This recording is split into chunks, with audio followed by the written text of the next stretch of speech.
House Democrats are saying they're going to be voting to impeach the president. So without further ado, we're going to have to take a cold, hard look at this map and go through house race by house race in every state in the swing districts and seeing how they're going to be able to flip. So without further ado, I think we should get right into it here on 270towin.com in the house prediction map. Here are all the competitive races. By the way, first flip, O'Halloran, big Hispanic community, big Native American community, especially if it's Warren. This is probably going to be a district that'll flip. I think a lot of Mormons staying home that are going to come back in Arizona are going to move that margin up from 1.1 to higher in that district. And when it's all said and done, I think the minorities shifting a little bit over to the Republicans, even if it's 1% to 2%, play a very big role. And Arizona's first district is going to flip back if they vote to impeach the president in a district that he won like this. So yes, this district will be a flip back, in my opinion, despite it being likely blue previously at the moment. Democrats are screwing themselves over basically by doing this. So that's basically what it is here. And now what we can see as we move down a lot of these California seats, Devin Nunes is probably going to be safe, as well as Duncan Hunter. I think he'll be safe now too. Trump won that district by 15. The House candidates are going to be strongly voting for Republican House candidates. Same thing with Colorado's 3rd district, Scott Tipton. He'll probably more than likely win his seat there. Not really too concerned about the leans or anything. You can bet Lucy McBath's seat is going to flip back as Republican turnout is going to skyrocket, as well as Rob Woodall. That district, even though it was so slim and Trump could lose ground in the district, I think the Republicans are going to hold the district. All the Iowa seats where Trump did extremely well, Steve King will get primaried and ousted in his district. So Trump is going to basically pick up 3 House districts here because Democrats voting to impeach as well as retiring. Now as we move down, Illinois 14, I think this will flip back. Lauren Underwood will be unseated in a pro-Trump district if she's going to be pushing for impeachment. I don't know about this district because the Democrats made so many gains there in the House, a 23.5% lead over just a less than 1% win for Donald Trump. So I think that one is still going to stay with the Democrat as we move forward. Sharice Davids probably holds her seat by a narrow margin just because the changing demographics, people moving from other places to Johnson County, Kansas, and the surrounding area. So that one will stay. Jared Golden's seat will flip as well, especially Justin Amash. I feel like if he votes for impeachment, even if he does, Democrats will run a candidate, but he's going to take more votes away from them. So I think that a Republican is going to replace him, probably the son of the founder of the Meijer grocery chain or whatever, the grandson or whatever he's running. You can bet your ass Alyssa Slotkin will be ousted here in my district, as well as Haley Stevens, the Asian illegal immigrant that's running on the Republican ticket, is going to be able to beat her handily in a district that voted for Trump by 5 points. Again, midterms didn't do so well for Republicans in the state, but it is what it is. I think in Maine's 2nd district, Angela Craig, probably since Trump is going to campaign hard in Minnesota, I think he's going to flip this seat. Colin Peterson's seat, I think, will be flipped as well. It was almost flipped in the midterms, but it wasn't fully flipped. Dave Hughes runs again. Peterson is kind of moderate, but if Peterson votes for impeachment, especially, this is kind of what it ranges on, but I still think it's almost a guaranteed flip anyways. It's going to be very close, but I think the Republicans have got it under control if they put their emphasis in Minnesota. So New Hampshire, Trump was very popular in New Hampshire. I think Eddie Edwards running again in New Hampshire's 1st district could flip the seat back into the red column. And especially all these New Jersey seats that voted for Trump are definitely going to flip back here and here. I think that just because of the swing on the 5th district, I think it's going to stay just narrowly for the incumbent in New Jersey's 5th district. But these 2 seats in New Jersey are going to flip back for sure. As for New Mexico's 2nd, that is a sure flip. Nevada's 3rd, it's very tight. I think that one could stay with the Democrat. Potentially it could flip Republican. I think if Danny Tarkanian runs, which I believe he will, he can finally flip that seat back where it should be and flip it back Republican. So that's good news there for the Republican Party. Joey Salad's gonna take on Max Rose and beat him in New York 11. Thanks, Joey, for commenting on that the video, by the way. I think that this will be a seat that's going to flip Republican, and Joey Salads has the Trump sort of interesting factor where he's made himself such a unique candidate that he'll become immune to whatever garbage scandal they throw at him, just like Trump. So that's going to flip New York 11, New York 19, New York 22nd, and I think New York 18 is going to flip back. These are all Trump districts, and if they're voting for impeachment, they're shooting themselves in the foot here. Now, New York 24, I'm shocked that that's a Clinton seat that the Republican won by 7. That's a little unusual there, but that's beside the point. Kendra Horn is going to lose her seat, especially if she pushes impeachment. Fitzpatrick won in the midterm. I think he will hold his seat in the general here. And Matthew Cartwright, that seat is now going to flip back because he's probably going to vote for impeachment, went for Trump and the Dem by 9. Trump is going to reign supreme. Perry is going to hold his seat as well. Connor Lamb probably does hold his seat because I don't think he'll vote for impeachment. I could be wrong on that. It really depends. He's a relatively, I guess you would say, moderate to conservative Democrat. But Joe Cunningham, he's toast. If Republicans run a real candidate in that district, they're going to flip it back for sure. And Trump basically won the House by their garbage impeachment inquiry. Texas 22, that's going to flip to the Republican Party. As for Texas 24, that will too. Hurd probably does hold his seat. Or wait, not Hurd, but the Democrat will probably hold Hurd's seat. But we're not entirely sure yet. I think Colin Allred's seat's going to flip back anyways, just because... and there are all these people fear-mongering, oh, Texas is going blue, it's going blue, it's the new California. It's not the new California. It's a very different scenario. There's many reasons of the recent changes, and Trump is not the best candidate for Texas, but Republicans are going to run a good candidate in Texas 32, and if Republicans put just a little, I mean, they're spending millions of dollars to register new voters there, that's going to help the Republicans, and I'll do some videos on that. We have some idiots that are out here talking about Texas turning blue and why it's turning blue, and we're gonna refute them in upcoming videos, so keep watch for that. Ben McAdams is definitely going to lose his seat. Trump won it by 7. If it wasn't for the Mormons going third party, Trump probably would have won the seat by 10 to 15 points. But again, Ben McAdams running against an unpopular never-Trumper incumbent. A lot of Republicans in the midterms didn't show up to vote if they were pro-Trump because Mitt Romney and these never-Trumpers were on the ballot there, so they really had nothing to come out for. Virginia seats are going to flip back. Elaine, she's going to lose her seat. Abigail Spanberger is definitely going to lose her seat in Virginia's 7th district. She's probably going to lose it by a decent margin. As for some of these other seats here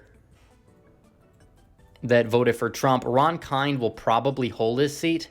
He's just been there for so long in Wisconsin, kind of a state that splits tickets when it comes to things like the House, and he just won it by a significant margin. It's going to be very close. I think Republicans are going to finally put up a good candidate that can go up against him, but I don't think it's necessarily going to go for the Democrat, and we'll be watching Wisconsin 7th, see if the margin probably will if Trump outperforms 22 points in Wisconsin 7, it's very good news for him moving forward, and potentially it could say a good sign for Republicans in the state of Wisconsin in the future. So now with the impeachment garbage out of the way, and we can look at the map now, Donald Trump gets 226 seats in the House. The Democrats, thank you guys for shooting yourselves in the foot with your garbage impeachment inquiry, because this right now is probably what's going to happen. We'll have to see. I could be wrong. I could be off by a few seats. I'm trying to underestimate Republicans here. Get out and vote. Don't look at the red map and get complacent. You got to get out there and you got to vote. And we got to bring this home for Republicans in 2020. So thanks everyone for watching the video. Please like this video, please comment down below, and please hit that big red subscribe button if you're new, and click the bell for notifications so you never miss another video. Thanks everybody for watching. Red Eagle, out. We're Carvana, the company who invented car vending machines and buying a car 100% online. Now we've created a brand new way for you to sell your car. Whether it's a few years old or dinosaur old, we want to buy your car. So go to Carvana and enter your license plate, answer a few questions, and our techno wizardry calculates your car's value and gives you a real offer in seconds. When you're ready, we'll come to you, pay you on the spot, and pick up your car. That's it. So ditch the old way of selling your car and say hello to the new way at Carvana.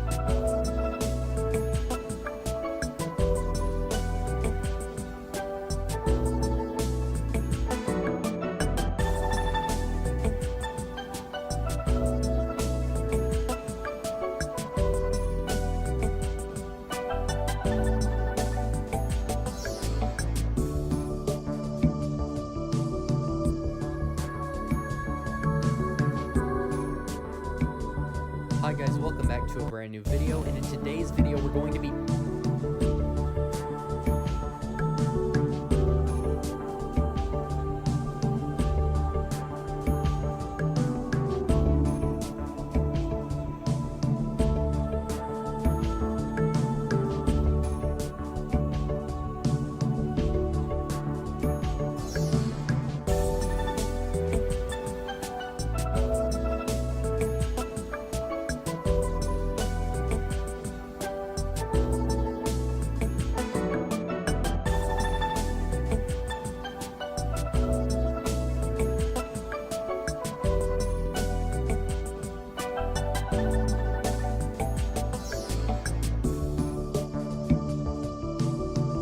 Hi guys, welcome back to a brand new video, and in today's video we're going to be taking a look at the 2020 election map if Donald Trump gets impeached in the House. Now I know what you're thinking. Many people are going to say, well, this could hurt Trump even though he's not going to get removed from office if he gets impeached. It's gonna make him look bad. I know that Alan Lichtman, which predicted Trump's presidency, said that if Trump got impeached, that would make him look bad. I actually disagree, because impeachment of Trump is a very unpopular policy. Even Morning Consult shows that a net 20% of people think it's a bad idea, 58 to 38, including a massive chunk of independents and suburban voters, which that's going to give Donald Trump the victory in 2020. And by the way, if he gets impeached in the House is almost certainly gonna go Republican in 2020. I'll do a video on that too. But by the way, let's start by filling out this map. Obviously, Cali is not gonna change. New York is not gonna change. DC, Maryland, probably Connecticut, Massachusetts, and Vermont will all be safe. I think Maine's 1st district will get closer, but still stay in the safe column, as well as Washington State. I think it'll be like a 10-point margin. And don't forget the state of Hawaii and Illinois. So now we can fill out the rest of the states here, the likely blue states of Oregon, which actually Oregon I think will be lean because Antifa is going to be rioting in the streets in Portland when Trump does not get impeached in the Senate, and that's going to cause an uprising. Oregon should remain in the lean column, while as Alaska, Montana, the Mormon 3 right here, Wyoming, Utah, and Idaho are all gonna go safe, as well as the Dakotas. Nebraska's 2nd district, by the way, will be likely. Kansas, Oklahoma safe. Iowa and Ohio will officially reach safe territory, and there's most likely a chance that you will see no going back with these 2 states either. Georgia and Arizona. Arizona will be likely, as well as Georgia. I'm telling you, the voters in suburban Phoenix and Maricopa, the hidden Mormon vote's going to come out and help Trump. In Arizona, they didn't vote last time around. They're going to vote this time around because they realize Trump is a real principled conservative, at least when it comes to the issues, and that's going to help them. So Texas, I think, will be safe. I really think it'll be safe, because especially if Biden's the nominee, all this stunt that Trump did is going to do, it's going to force the Democrats to play defense now that there's going to be dirt out on the Biden campaign about Ukraine and how Biden was using his son for using his businesses with Ukraine and China for his own personal monetary benefit. It's not going to play out so well for somebody who's trying so hard and already going to fail at being a pseudo-populist, which, by the way, reminds me, Pennsylvania would be lean, if not likely in this case. Michigan lean, Wisconsin likely, Minnesota lean, North Carolina will go likely. Trump will win it by over 5 if he gets impeached, because the growing suburbanites, a lot of the moderates, every Romney Clinton voter is going to probably switch over to Donald Trump, because most of those voters are not the ones that want Donald Trump impeached, and they're just seeing how ridiculous and incompetent the Democratic Party is. Delaware, New Jersey, Rhode Island, likely. Rhode Island, because of trends, it'll be under 10. It'll be like a 9-point win for for the opposing Democrat. New Jersey and Delaware will get closer. Delaware is going to be embarrassed nationwide when they find out what Biden did as a senator there, and he's not going to be well liked when it's all said and done in his former home state of Delaware. As for Florida and Virginia, I think Virginia, just because of how establishmentarian they are, is going to stay with the Democrats by a close margin. Colorado, the millennials there, they're kind of the people that want Trump impeached anyways, so I feel like they're going to come out to vote. But New Mexico is going to flip. New Mexico is a lot of a more boomer, older base, and Trump will definitely make inroads with the Latino vote. If you look at his rally that he had there, 40% of all attendees at the rally were Latinos. No, I don't think it's a waste of time to test the waters in these other states, because we still have time. If he was doing rallies there before, like a week before the election, then I'd be like, a little skeptical. What are you doing? But now I think he's in good shape if he's going to go out to some of these places and just test the waters around while he has the shot to do so, to potentially flip these kind of seats red. As for the state of Florida, I think Florida will be won by a lean margin closer to like a 4 to 5 point win for Donald Trump. And Trump's going to pick up Nevada, probably by a few points. And he's going to pick up New Hampshire. He's going to pick up Maine at large, and Maine's 2nd district will be won by a safe margin. So here's the map if he gets impeached. I really hope that I dare them to. I really dare them to. He'll get acquitted in the Senate. He's going to be able to go out there and win by a landslide. This is a conservative estimate of it, guys. I'm trying to be unbiased here in my mapping. It's potential that he could flip Colorado, Virginia. I think Oregon is a stretch, but potentially see New Jersey get closer. So we'll really have to wait and see. Democrats on Twitter are already fantasizing about Pence getting impeached and removed from office, and fantasizing about a President Pelosi. So it's kind of absolutely ridiculously hilarious, but get out regardless what happens. Do not get complacent just because you see my red map. You got to get out there and vote anyways next year, and vote now in the primaries, especially the congressional primaries upcoming this upcoming spring, because the election season, it starts earlier and earlier every year. So do not get complacent. Get registered to vote and get out and vote. So all right, guys, thanks for watching this video. Please hit that like button, comment down below, and hit the big red subscribe button, and click the bell for notifications so you never miss another video. Thanks again for watching, guys.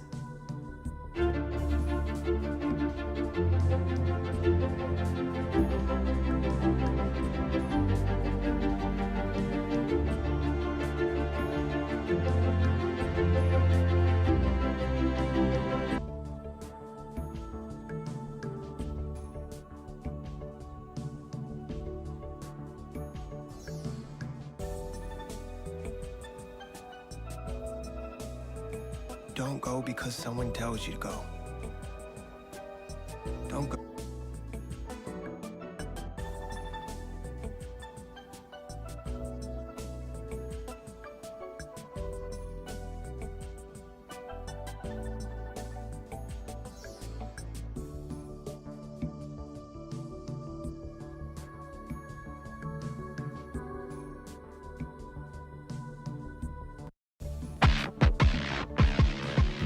Get ready to hear the truth about America on a show that's not immune to the facts with your host, Dan Bongino.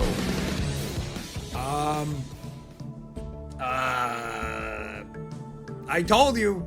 I don't like these ridiculous pat myself on the back moments because they're quite absurd. But can I do it once? Would you mind? Paula, would you mind? Can we do it?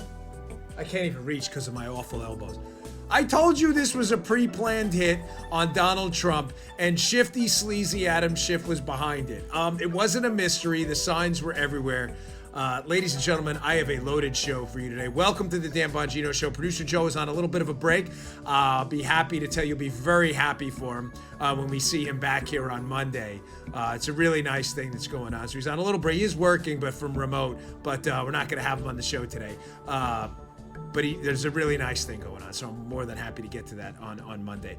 I have got a loaded show for you today. Adam Schiff, sleazy Schiff, shifty Schiff again, blows it again. How many times is this guy going to screw up? I got that. I've got some suspicious information that surfaced yesterday. I've got a fascinating story about Rashida Tlaib, who thinks apparently all black men look alike. Wait, what? Did she just say that? Yeah, I've got the video, so don't go anywhere. All right. Oh, one more thing. Book signing tomorrow. Paul will kill me if I don't say it. Book signing, last one tomorrow. That is Friday, October 4th, 4 p.m. The Barnes & Noble in the Villages in Florida. If you want to come see us, check us out there. If you want an autographed copy of my book, Exonerated, and you can't make it there, you can go to premiercollectibles.com/exonerated. They'll be more than happy to ship one to you. We have a limited stock left, so check them out. All right, folks, let's get to it. Today's show brought to you by buddies at My Patriot Supply. Hey, when emergencies strike, what's your first impulse? I'll tell you what mine is. Go right to the grocery store. Well, what happens if supply chains are disrupted or when the grocery store shelves run barren, which they have down here a few times? Well, the answer is run to the grocery store and go to barren grocery shelves, and you haven't prepared an emergency plan. Big mistake. You insure everything in your life that matters. You insure your health. You insure your teeth, your house, your car. People even have eyeglass insurance. How do you not have food insurance?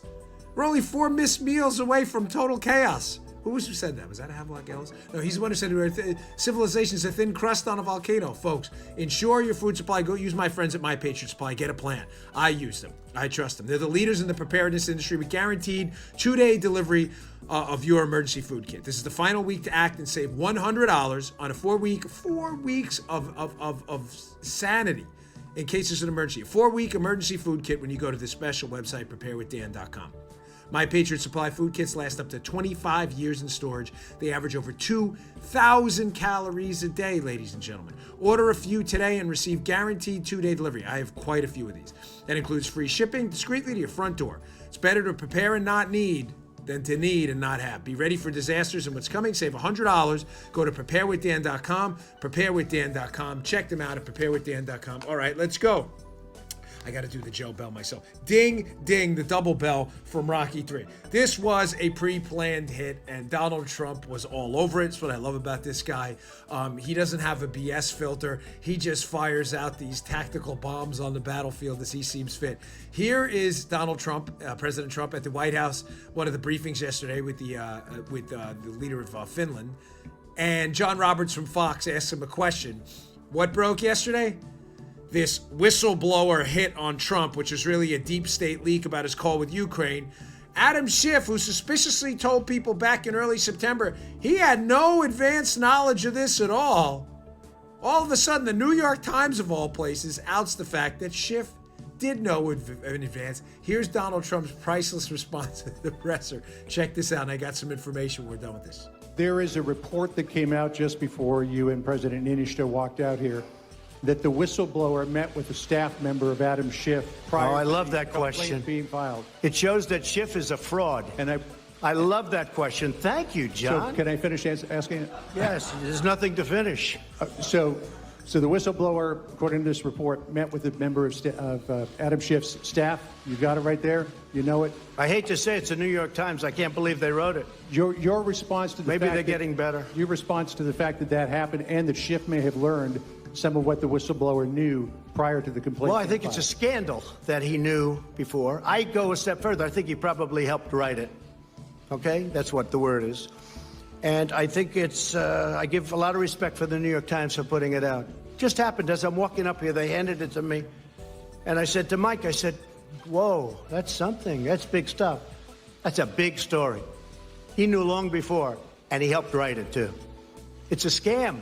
It's a scam. Just to finish on this, I appreciate it. I love that second question, by the way. Should have asked it first. but let me just tell you, the whole thing is a scam. Oh, do I love this guy at Oppressor. That's what I love. Now, we have the Yo Shifty shirts up at Bongino.com. Yo Shifty! We haven't said that in a while. We have those shirts up at Bongino.com at the store. If you want to pick one up. We sold something like 150 of them yesterday. By the way, all of our proceeds go to charity. Paul and I do not profit from it at all. So if you want to pick up your Yo Shifty shirt, go check it out, and you'll help us fund a scholarship fund Paul and I are involved in. So it's at Bongino.com. Thank you, Paul, for putting it up. So Shifty's behind the pre-planned hit and the scam from the start. How many times are these media people gonna get smoked, absolutely humiliated and embarrassed by Schiff? Now, I get it. Thank you, by the way, to the guy who sent the thinking cap. We have now an official thinking cap on the show. Put your thinking caps on. Why would the New York Times blow up this story and make Schiff look like a fool?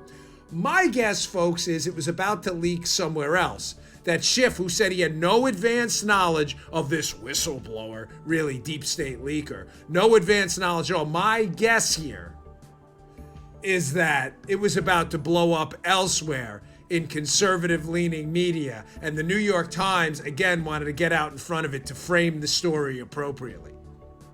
Now, because I'm not going to link to the New York Times and their slimy stuff. By the way, they had us at 10 on the bestseller list, which is like, okay, sure. We'll get into that another time. But yeah, right. The Washington Times article. I'm going to link to this one instead by Dave Boyer and Gabrielle Munoz. Trump slams Schiff as a fraud over report that the whistleblower gave him a heads up on the complaint. Now, in there is this fascinating line that Schiff, their team learned about the outlines of the complaint basically in advance. That's not what Schiff said. Now, everybody's trying to frame it, contour it. Ladies and gentlemen, this whole thing was a hoax. I told you last week it was a pre-planned hit. The signs were everywhere. Everywhere. Anybody who knew what was going on and had even semi-decent sources knew this was a pre-planned operation against Trump. Now, this is not the first. I'm going to lay out some more information here, just showing you how devastating this pre-planned hit was. And just so we're clear, I don't want to talk past anyone, and I don't want to talk down to anyone either. Pre-planned meaning this had nothing to do with a whistleblower in the White House being disturbed by the contents of Trump's call with the Ukrainian president, where that fake promise was made. If they looked up Hunter Biden's information, the Ukrainians, Trump was going to give him military support. None of that happened. This was a pre-planned hit. The Ukrainian call, ladies and gentlemen, and the allegations of what were in it, which were debunked, is just a cover to, again, hit and take out Trump and get him to an impeachment trial. That's it. You understand that, right? The Ukrainian call has nothing to do with it. It's a perfectly innocent, innocuous call. It is another front. This was pre-planned in advance. They know Hunter Biden has issues in Ukraine. Joe Biden has issues in Ukraine. And as I've shown you now, the thinking cap out of here 1,000 times, the Politico piece, there we go, Ukrainian efforts to sabotage Trump backfire. They know the Ukrainians were involved with key Democrats to collude in the 2016 election to hurt Trump. They were waiting for Trump's call to Ukraine, set this whole thing up in advance with Shifty Schiff, and then hit. Now, it's not the first time. Remember the other pre-planned, I've been waiting on this. Today's show is going to be so good. What was the other pre-planned hit?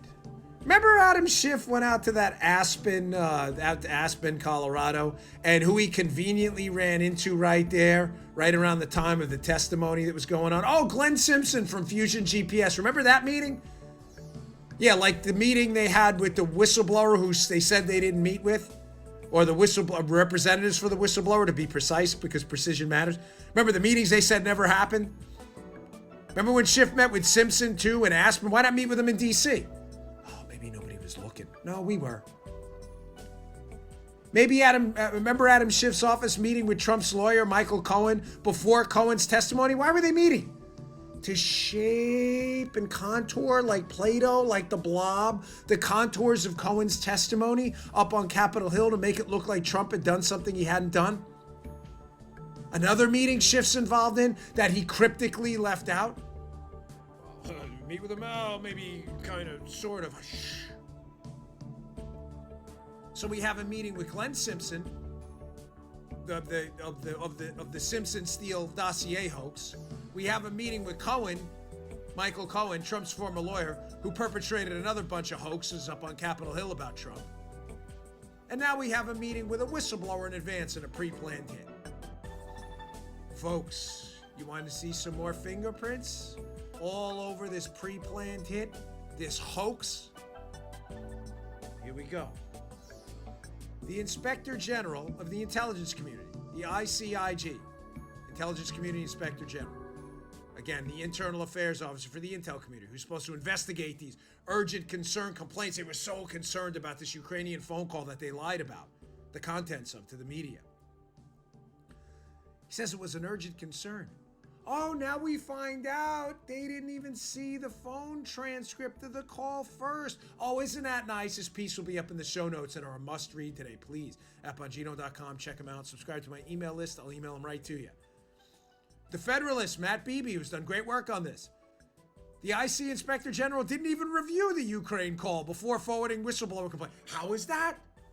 How's that possible? How's that possible?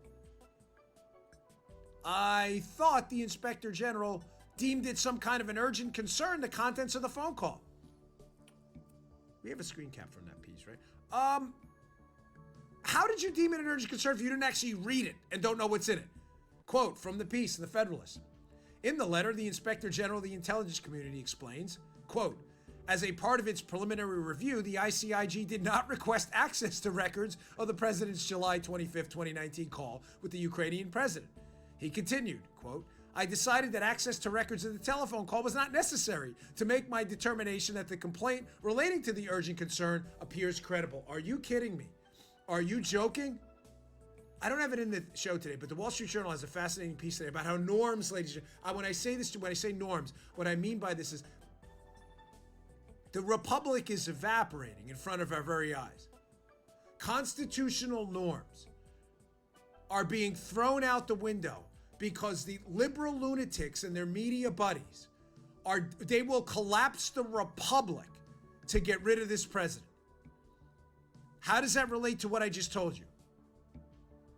They didn't even see the phone call of a president engaged in his constitutional duty, foreign diplomacy, as the chief executive of our country under Article 2. They didn't even see the phone call, and they sent a complaint to Congress under Title 50 3033 that doesn't even apply to the president at all, and gave the Congress and everyone else the ability to go after the president's foreign phone calls. Totally usurping his power to deal with foreign leaders with some veil of privacy. We've seen courts overturning by judicial fiat, acting like politicians in the Trump era. We've seen politicians engaged in tyrannical spying efforts on the Trump team. Folks, this is serious. This is deadly serious. Constitutional norms in the republic are collapsing by the day. Now that the Congress, which has no authority whatsoever to intercept the president's communications with a foreign leader, Adam Schiff and his sleazy, pre-planned hit jobs on Donald Trump. Hit job number 3, if not number 22. We're losing track. Hoaxer, liar, conspiracy theorist Schiff. They now want all of the president's phone calls with foreign leaders. Ladies and gentlemen, this is collapsing in front of our very eyes. The ICIG didn't even review the phone call.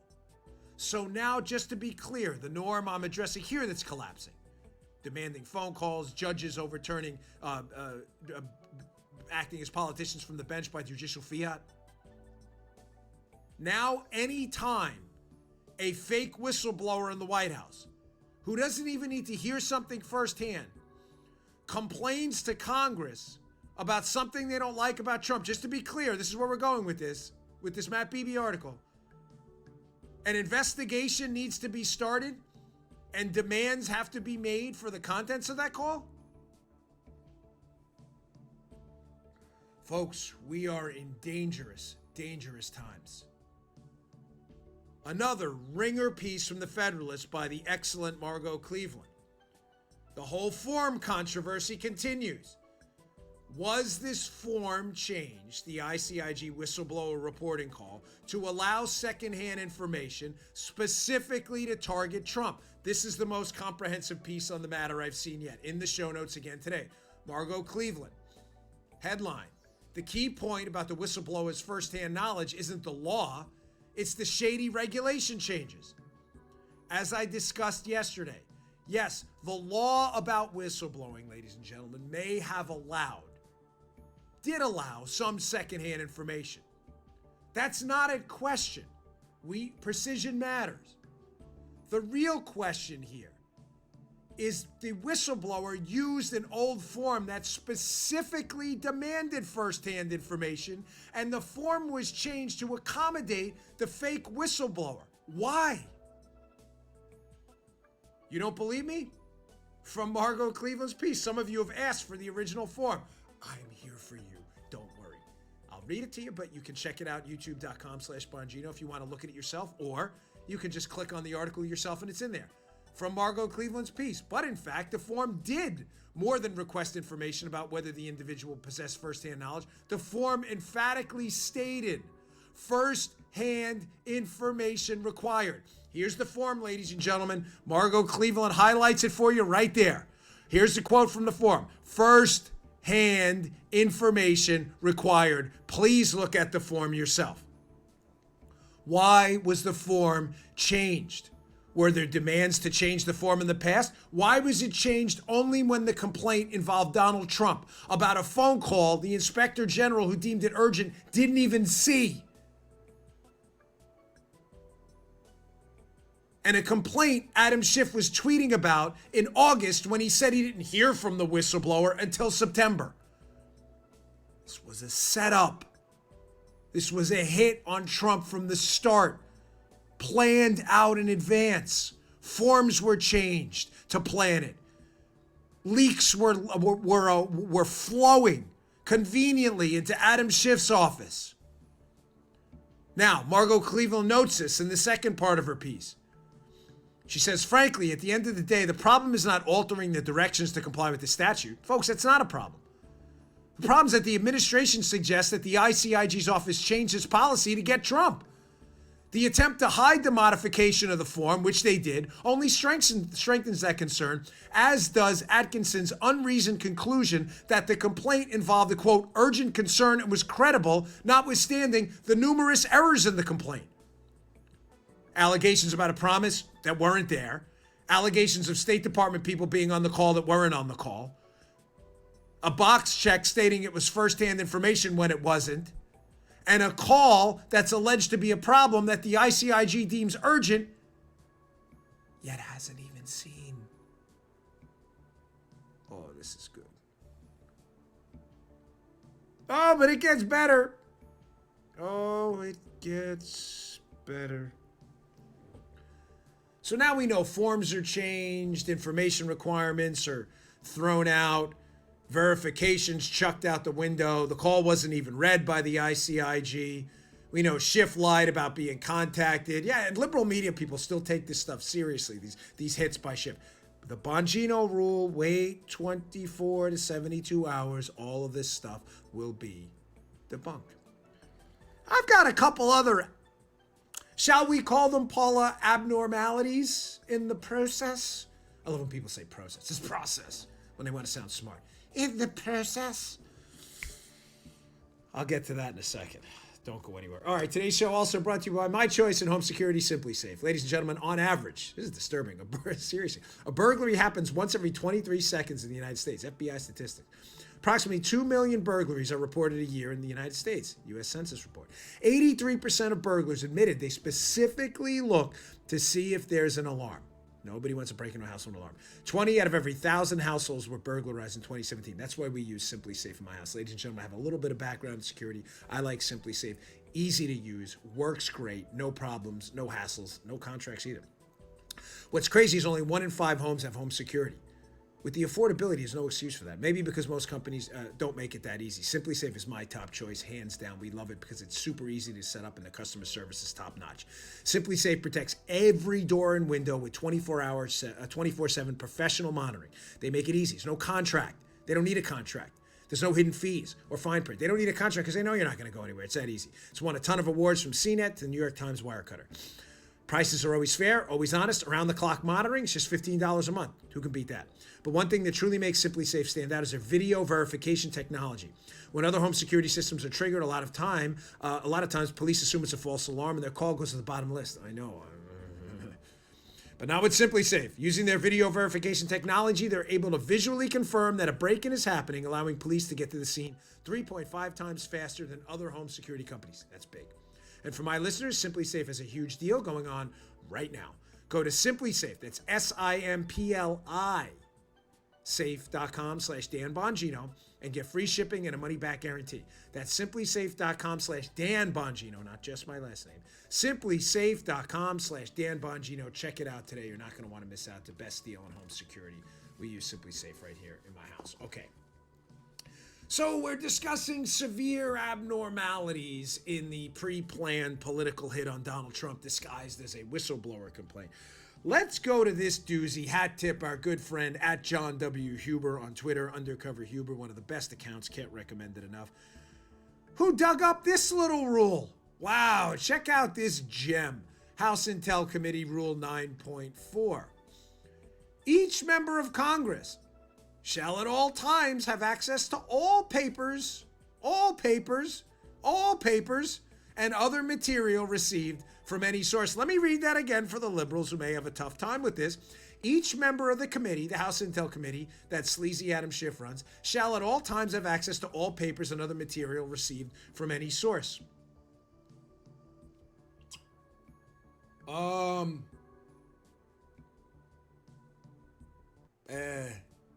How come nobody else had access to that material? When Adam Schiff was approached by representatives from the whistleblower, you know, the meeting they had that Adam Schiff lied about. No, we haven't had any contact. Wrong. And Schiff had information. Paula, can you put that up again? From any source? He's obligated under the House's own rules to share all papers and material received from any. I'm just quoting their own rules from the committee Adam Schiff now runs. Why didn't he share that? Because it was a pre-planned political hit that he wanted to keep on the down Lizzo right there. He wanted to keep it on the big time DL so he could launch this bomb. And why? Give the GOP and Trump no chance to do their prep work and answer back. He's not going to share any of the paperwork. That would be the honest thing to do. Folks, I'm not kidding. Is there a sleazier human being in Congress? I warned you last week. I warned you as a friend of the show. When Adam Schiff becomes the face of an alleged Trump scandal, ladies and gentlemen, immediately throw your own penalty flag at home. There is something wrong. This guy has been knee-deep in every anti-Trump hoax out there. He has no morals. He has no spine. He has no character. He has no ethics. He's not only an awful, terrible congressman, he is an awful human being who is, I would say, part of a cabal of idiots who is single-handedly would be inappropriate if I called it a cabal of idiots because precision does matter. Largely, with the cabal, leading an effort to burn this country to the ground. It is a disgrace what this human being is doing. He is a liar and he is a fraud. And thank you to the president for calling this fraud exactly what he is, a fraud.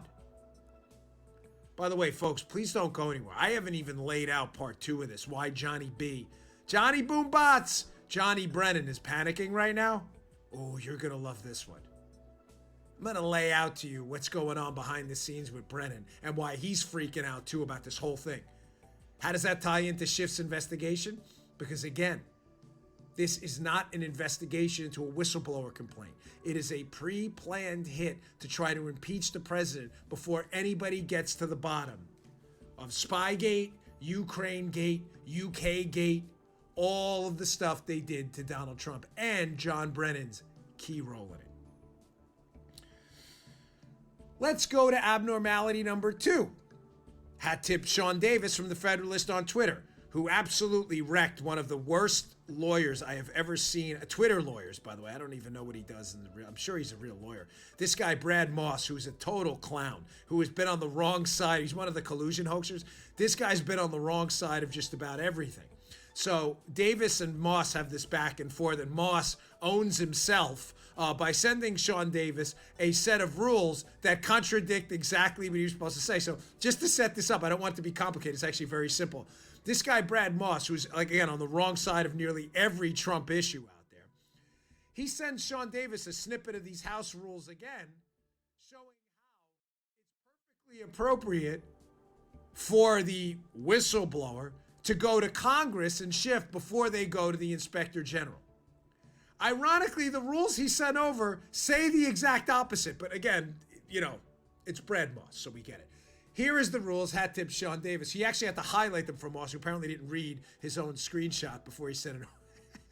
It's nothing worse than sending a screenshot which contradicts your point. So he only paid attention to the first line here. So hold on one second. Just to be clear what we're setting up again. And here's another abnormality. The whistleblower was supposed to go to the Inspector General first, but didn't. Rushed right over to Schiff's office, the representatives. Again, precision matters. Now, there are conditions that would be allowed. But conditions not met by this case. Now, check this out. Again, the guy, Moss, only read the first line, apparently. Not too swift. The employee may contact the intelligence committees directly as described in Clause I. So he stopped reading there. Oh, good. He contacted Schiff. We're good. Only, he didn't read the rest. Only if the employee, 1, before making contact, furnishes to the director through the Inspector General a statement of the employee's complaint or information and notice of the employee's intent to contact the intelligence community directly. Did they do that? No. No, Moss didn't read that. Either did the liberals. So yeah, you could go to Congress, but you have to notify the ICIG first. Was that done? No. Another total abnormality in this case. There's another condition here. Not met either in this case. But again, don't expect Moss or these other Twitter lawyers to read past the first line. Condition number 2. We having problems with condition number 2?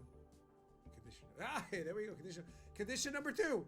Obtains and follows from the director through the Inspector General direction on how to contact the intelligence committees in accordance with appropriate security practices. Was that done? No. Verdict is in. Brad Moss does not know what he's talking about, again, in one of the great cell phones I've seen on Twitter in a long time. There's nothing like forwarding a screen cap of rules that contradict the point you're trying to make on Twitter. Really nice work. Well done, buddy. Thumbs up. So let's just run down again the pre-planned hit. Schiff lied. Schiff apparently was working with people representing this whistleblower. They lied about when contact was made. They broke the rules to go through the ICIG first. They forwarded a complaint based on an urgent concern from the ICIG, who didn't even read the call the urgent concern was based on. The call and the report about the call was secondhand, not firsthand. A form was changed to accommodate a whistleblower who filled out an old form. That never happened in the past. The information the whistleblower states they have was secondhand and was wrong. But don't worry, libs. You're right. You got him this time. You know, no, I shouldn't even say we need a fishing pole. Someone will say, we don't need a fishing pole. Oh, that would be fun. I fished once. I actually caught something. How many times are you guys going to get sucked in and anti-Trump lunatics out there? Guys and ladies, how many times? How many times are we going to hear from you? Oh, we got him now. We got him now, folks. They got Trump. No. We got you. We got you. That was my boomerang imitation for those watching on YouTube. You ever throw a boomerang? It's supposed to come back to you. Catch it, you got to catch it, not with your face. Like Shifty did yesterday. I told you, just give it some time and all of this stuff is going to melt away and blow up in their faces. What are we talking about now? Again, here we go, baby. Ukraine interference in the election with the Obama administration and Biden.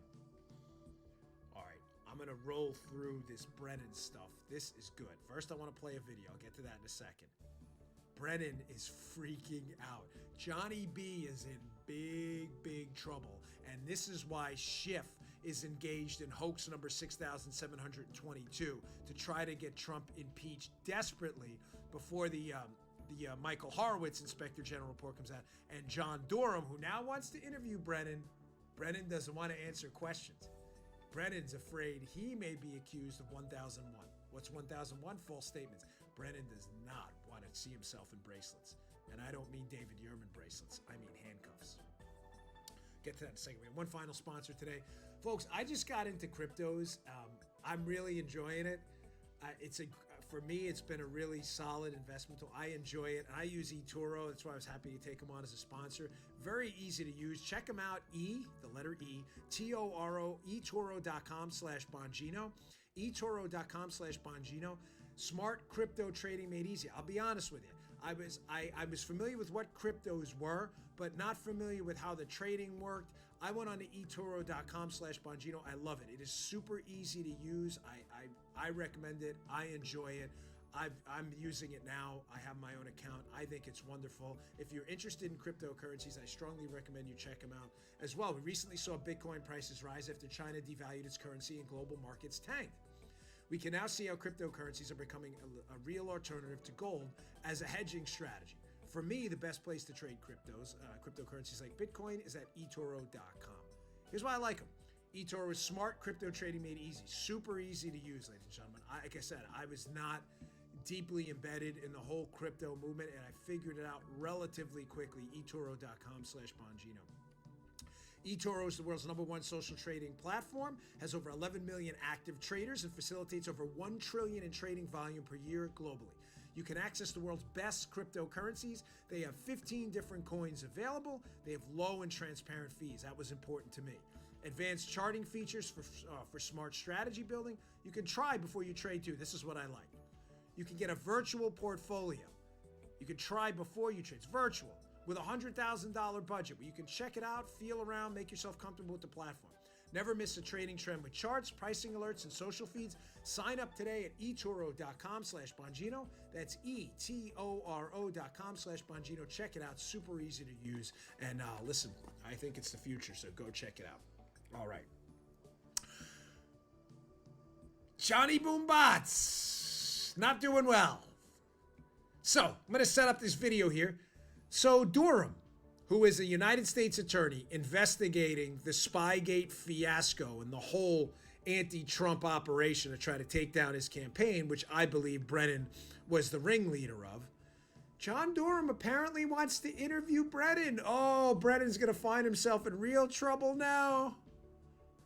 Because if Brennan lies and he's interviewed with FBI agents who will most assuredly be in the room, Brennan can be charged with crime. Brennan, can you imagine that? Johnny Baby and Perp walked out. So Brennan's freaking out. So where does he go? Of course he goes on his network there. And listen to this interview with fake Republican Nicole Wallace. It was one of the worst shows on television, by the way. She's up there with Katie Torres, like the queen of misinformation. He's on with Nicole Wallace, and listen to the freak out here. You can almost see like there's something going on. What does he pivot to? Right away back to the Russians again, because that's all he has. Check this out. Do you understand a motive? I don't, and I'm supposedly going to be interviewed by Mr. Durham as part of this non-investigation. I remember William Barr, when he was testifying in front of Congress, he said he didn't understand the predication of the counterintelligence investigation that was launched into Russia's interference in the 2016 election. I don't understand the predication of this worldwide effort to try to uncover dirt, either real or imagined, that would discredit that investigation in 2016 into Russian interference. You know, on one hand, the Obama administration is crucified for not doing enough. And now they're looking for what we might have done in order to try to understand better and to prevent the Russian interference. And I do agree, it's not just that Trump doesn't care about Russian interference. I think he is hoping that he's going to get it because he knows that Russia interfered on his behalf. And I think as he sees his political fortunes dwindling, I think he really is hoping that his pal Vladimir is going to come through once again and help him get elected in 2020 if he's going to be in office by then. This guy's such a clown. He is such a joker. You know, can I just tell you a quick, Brennan, to show you what a clown this guy is? I was on a helo on a trip in my prior line of work, sitting in a tight quarter. It's really tight in there. It was a 60, so it's tight quarter. Those of you flown on those know what I'm talking about. And I'm 6'1", kinda. Used to be, shrunk a little bit. So I'm stuffed in the back, and Clown Brennan's sitting in front of me. So I'm like looking over his shoulder, not because I'm peeking. I swear I wasn't. I really couldn't have cared any less about this guy. But I'm looking over his shoulder because of how cramped the core. I mean, my head is like on his shoulder. He's sitting there like Googling himself with all. I'm like, all right, I have my name on Google Alert because the show's called the damn Bongino Show. He's Googling himself like this guy is such a clown. He's a clown. He's not even like a good clown. He's like a bad clown. He's like a Krusty. Remember Krusty from The Simpsons? He's Krusty the Clown. He's not even a good clown. He's like the Stephen King It clown. What's his name? Mr. Jigglesworth or something? Who the heck is that clown from? I don't even know. I don't watch horror movies anymore. He's a bad clown. But there's like outside of the obvious felonious buffoonery by Brennan, there's a couple of takeaways in there. He's panicked about the interview because of what I just told you. He now can't lie. And if he pleads the fifth, it's going to look really bad. So Brennan's in a panic. Apparently Durham wants to interview me. Oh, yeah, Johnny B. But secondly, notice how he pivots back to Russia. Clown. He's a clown. Why does he pivot back to Russia? You thought this one through? Oh, it's about Russia interfering. Because he knows the investigation was never about Russia. It was about Trump. This was never about Russia. They were using Russians to target Trump. You have that Trebnikov note? They were using Russian sources to target Trump, not to target Russia. Do you understand? They were looking at Steele's information, who already admitted in notes taken in an interview he gave to the State Department's Kathleen Kavalek, Christopher Steele. Here it is right here. Sources, Trebnikov. Steele was using Russian sources to give information to Democrats about Trump, not about Russia. The investigation was always about Trump. Johnny B wants you to believe this was about Russian interference. It had nothing to do with that. It was a targeted political hit job. Now, what is Brennan freaking out about? Regular listeners to the show, again, hat tip my buddy 279 and Judy, by the way, for really great work, and a lot of other people out there who've crowdsourced and other things on this. You all been very helpful. Brennan is hiding. Please put. Where's the thinking cap guy? Here we go. We need. Listen, it's thinking cap time, folks. Okay. Brennan. It looks so ridiculous with hats on, don't it? Brennan is hiding a parallel construction scheme. All right, enough of these rinky-dink hats here. Hold on, thank you. I think it was Ryan who sent that over. Did we give the cigar guy credit? Troy, by the way, it's Troy for the cigar. He is hiding a parallel construction scheme. What do I mean by this? Don't worry, I'm going to lay this out for you right now. Brennan has stated multiple times publicly that he did not come into contact with the dossier, Steele's information, who, as I just showed you, Steele was using a guy named Trebnikov, a upper-level Russian intelligence guy, intimately connected to Vladimir Putin. They were using his information to target Trump, not Russia. Brennan has claimed multiple times he didn't see the dossier information until September. Ladies and gentlemen, that's not true. And Brennan, he may not have seen the formal dossier, but he most certainly knew about Steele's information before then. Why is he saying that? He is saying that because Brennan, here's what happened. Brennan got the information, I believe, through Steele and through these sources about Trump, the fake dossier information, the P tape, they were colluding with the Russians on Hillary's emails. Remember all that garbage in the dossier? You understand it. Brennan clearly gets this in the summer of 2016, way before December, during the election season. Brennan is not a criminal investigator, folks. He's the director of the CIA. He has no law enforcement authority at all. He cannot issue warrants to investigate Trump. But who can? Paula, seriously, please yell in here if this doesn't make sense, because I don't have audience on Budsman Joe and I need someone, because this has to make sense to you. It'll explain what Schiff is hiding too. Brennan has no law enforcement authority in the summer of 2016 when he gets this devastating information about the Trump PP tape and all this other nonsense. He has no authority to issue warrants and spy on the Trump team. But who does? The FBI. But Brennan, who doesn't run the Steele information up his channels and hasn't verified it, any of it, it's false. How can he verify? It's just not true. He made it up. Brennan does not want to be on the record passing information to the FBI saying, hey, can you guys look into this? This looks serious. Trump's colluding with the Russians to interfere in the election. Because the information he's about to give them is false and he doesn't want his name attached to it. So what do? They go back to Steele. Steele then passes the information to the State Department, the FBI, the media, anyone and everyone. So the FBI will think, wow, this information must be credible. But the FBI never realizes that some of the tips they're getting from the CIA about information, that some of those tips are coming from Steele. Why? Because Brennan doesn't want anyone to know they're getting the Steele information. Because then he would be responsible for having to verify it before he passes it on, and he must know it's coming from Russians and it's false.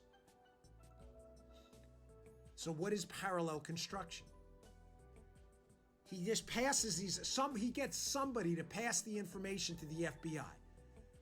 The information they're getting, they think is legitimate. They don't know it's from Steele until the fall. And they reconstruct all of the information through Steele, leaving Brennan out. Does that make sense, Paula? No? It does. Okay, thank you. In other words, Brennan can say, hey, I'm hands off. You got it from Steele. You didn't get it from me. What's my evidence? Here's testimony from Lisa Page, FBI lawyer who was working on the Trump case, who seems stunned that John Brennan may have had Steele's information in the summer when he said he only got it in December. Let me read this to you. Here's Lisa Page in sworn testimony, talking to Congressman Mark Meadows, great guy. She says, so I don't understand why you're saying this.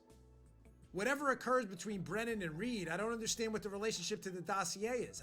I'm not following it. Meadows says, so the dossier apparently was mentioned. In fact, we have documents that would suggest that in that briefing, the dossier was mentioned to Harry Reid, and then obviously we're going to have conversations. Does that surprise you? Lisa Page. Totally surprises me. Let me translate. Johnny B., who said he didn't see the dossier until December, magically had the same information in August when he briefs Harry Reid, that's what they're referring to there, in August about the contents of the dossier. Well, how do we know he briefed Harry Reid in August? He said he didn't see the dossier until December. Because Harry Reid wrote a letter shortly after that briefing, citing the briefing and mentioning information. Harry Reid writes a letter to the FBI demanding an investigation. Oh, convenient how Brennan detaches himself there. Harry Reid did it, not me. And in the Harry Reid letter is information only in the dossier Brennan claims he didn't see. Page is stunned. Why? Because, ladies and gentlemen, as Lisa Page and the FBI are getting this information from Steele and the dossier, they are getting information from the intelligence community. that corroborates the dossier. Because it was the dossier. The intelligence community just wasn't telling them it was the dossier. They were hiding it and laundering it. They think it's confirmation. It's the same garbage. Now, here's more from Page, who's stunned that the CIA may have had this. No, they were feeding us other stuff. It's the same stuff. Meadows, we do know there are multiple sources. Lisa Page, I do know that. Wait, stop right here. So Mark Meadows, Republican congressman, is saying, hey, there were multiple sources you guys cited, right? The FBI, you said you were getting this from a bunch of them. That's why the FBI thinks the information's credible. They were getting it from all these people, the State Department, the CIA, others. It's the same information. It doesn't matter if 22,000 people tell you 2 + 2 = 6. It doesn't make it verify, it makes it false. Just means a number of people are deluded. Meadows is trying to tell her. He's setting her up. You guys said you had multiple sources on this info, right? Therefore, it had to be true. So check out Paige's response. Paige is acknowledging, oh, yeah, there were multiple sources. She says, I do know that. I do know that the information ultimately found its way to a lot of different places. Certainly in October of 2016. But if the CIA as early as August had those same reports, I'm not aware of that. Nor do I believe they provided them to us. And that would be unusual.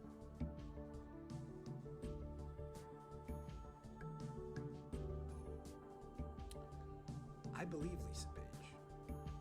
I don't believe John Brennan. I don't believe Lisa Page acted with integrity in this case. But I believe Lisa Page is telling the truth here. They did not know the intelligence community information that corroborated the dossier the FBI got from Steele later, after the summer of 2016. The formal dossier. I don't believe they knew it was from the same source.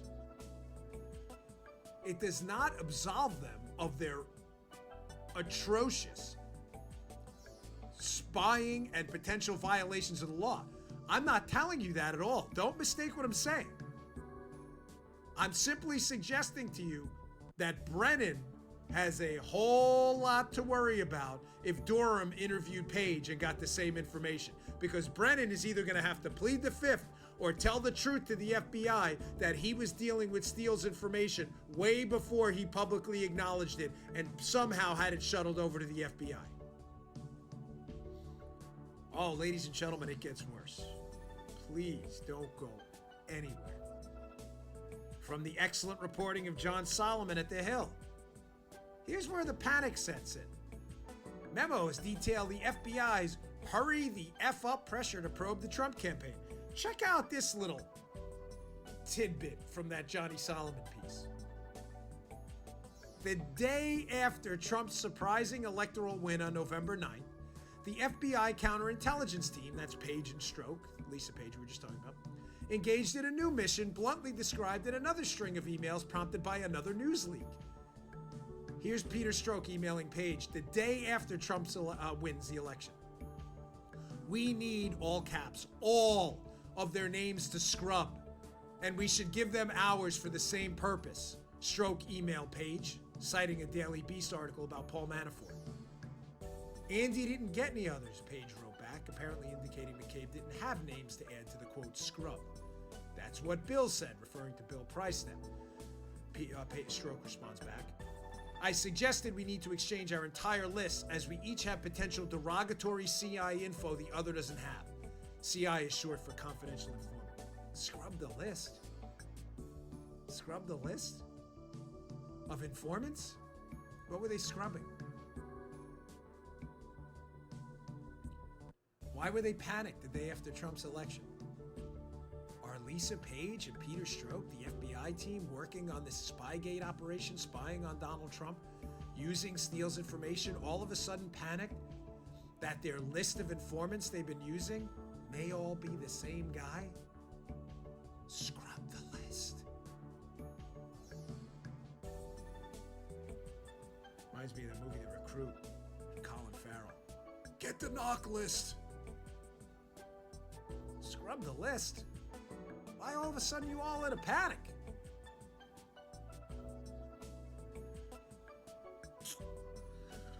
Johnny B's got a lot of questions to answer, don't he? Scrub the list. I love that one. So dramatic. Scrub the list. Maybe we need a dramatic reading of that. We should bring in one of those voice actors. Read the text back and forth. Let's get Christy Swanson and Dean Cain. They did a reading of the text. They did. It was great. Oh, it gets worse than that. Seems the FBI personnel texting each other back and forth are really concerned, too, after this electoral win by Trump. The fact that their information stream may be drying up or coming from the same guy, Christopher Steele, when the CIA told them it was coming from someone different. They're really concerned about getting a surveillance guy in the White House. Again, another John Solomon piece. I'm sorry, same piece. As the president-elect geared to take over, the FBI made another move that has captured investigators' attention. It named an executive with expertise in the FBI's most sensitive surveillance equipment to be a liaison to the Trump transition. Wow, these whistleblowers are everywhere, folks. On its face, that seems odd. Technical surveillance nerds aren't normally the first picks for plum political assignments. Even odder, the FBI counterintelligence team running the Russia probe seemed to have an interest in that appointment. How many whistleblowers were there in the White House? Why is the FBI and the counterintelligence team investigating Trump expressing a special, unique interest in a political appointment at the White House and concerned that they get a guy with spying, a background in the technical components of spying in there? Folks, how many whistleblowers exactly were in the White House? How long have these pre-planned hits been pre-planned? Now the panic ensues. Let's check out this Daily Caller piece. Now they're really freaking out. We need to get a surveillance guy in the White House. We need to scrub the list. Chuck Ross, Peter Strzok suspected the CIA was behind inaccurate media leaks. Check out this panic as they start to figure out that their source, Steele, may have been a source for everyone. Quote, Peter Strzok suspected CIA's employees were behind inaccurate leaks to the press regarding Trump campaign contacts with Russia, according to an email he sent to colleagues in April of 2017. Listen to this doozy. Peter Strzok's email, quote, I'm beginning to think the agency, the CIA, got info a lot earlier than we thought. Oh, you think, Pedro? You think? Let me read that one again.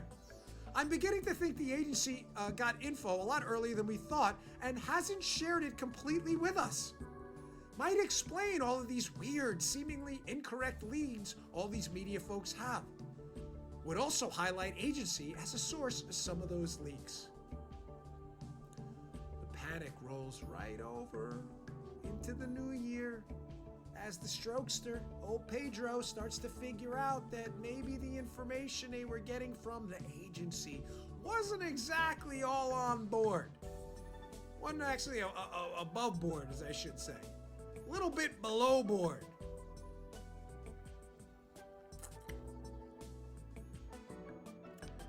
Let me throw one final hook in there. Stroke page text suggests FBI used post-election briefing to gather intel on the Trump team, GOP senators say. Wow, so now you figure out your sources that the CIA told you were separate independent verification was actually the same guy. You scrub the list, then you try to get your CI guy, counterintelligence guy, and your surveillance guys into the White House. Then you panic when you start to figure out the CIA wasn't exactly being honest with you the whole time. Panic in an email. By the way, these are some of the dumbest counterintelligence people I've ever seen putting this on email. Morons. But then we have this little doozy we've been ruminating on for months here in the Dan Bongino show. Who's Charlie? From that Daily Caller piece by Chuck Ross. Here's another doozy email from our buddy Pedro Strzok. Talking with Bill, that's his boss. Do we want Joe to go with Evanina instead of Charlie for a variety of reasons? Strzok wrote to Page on November of 2016. This is right after the election. The freak out continues. Not sure, Page responded. Would it be unusual to have blank show up again? Maybe another agent from the team. Or he's the CI guy. Same. Might blank make sense. He can assess if there are any news, questions, or a different demeanor. If Katie's husband is there, he can see if there are people we can develop for potential relationships, wrote Stroke, who initially led the FBI's probe. Ladies and gentlemen, who the heck is Charlie? Let me translate that for you. Katie, who we believe refers to the spouse of Mike Pence, the vice president's, one of his former upper-level staffers, is an associate of Stroke. They are looking to develop, from what we glean from this email, sources inside the administration the FBI can use to spy on the Trump team. And they're concerned about sending a person, maybe not named Charlie, by the way. That could mean a lot of different things. You may say, well, they said Charlie. That could be some kind of code word or something else. Could be the name, name could be Charlie. So they're concerned about developing sources in the administration for the purposes of their investigation and leveraging their personal relationships. Secondly, they're concerned that if they send Charlie again, given his counterintelligence background, that it may look suspicious. Who the heck is Charlie?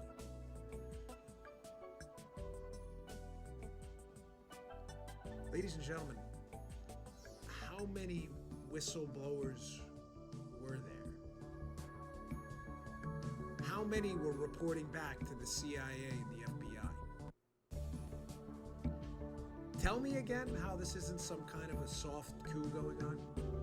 I would love to hear your informed liberal perspective about how everything I just said, based on their emails, sworn testimony, documented House intelligence rules, and now documented testimony of the players involved. Tell me how it's all a conspiracy theory again.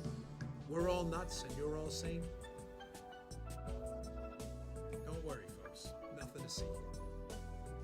How many whistleblowers were there?